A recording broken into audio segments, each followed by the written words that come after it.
Then another thing is for women, vulva, when you need the legs to be spread open. You know you can't keep the leg that exactly. So you will start that's stretching back say I customize the muscle. So basically sign up for extremities too. Yanzu kan masu kafa da hannu.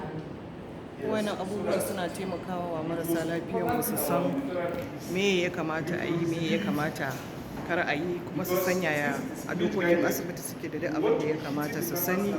Ga mashin nan, wannan shine radiotherapy machine, ga kayan aiki nan, kun ga yadda ɗaki yake. Sai dai addu'a kawai.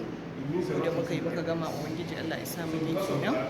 Wanda suke kan hanya kuma suke yi, ubangiji Allah ya ba su lafiya, Allah ya taimake mu baki daya.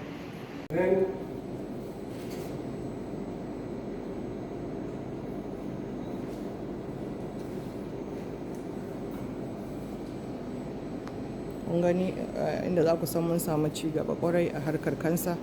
Shi wannan gadon da injin din gaba ɗaya ma da remote yake aiki. Yawwa, kuna gani? This place is fixed. It doesn't change. So, and this light you're seeing is the size of the field light of this particular applicator. If you insert a bigger one, it should open up. Yes. So, depending on what size of tumor you complete, you select. So, the MLCs I was telling you about, is what, when I was pressing, you saw something opening. So, those are the MLCs. So, basically, this is what happens inside here.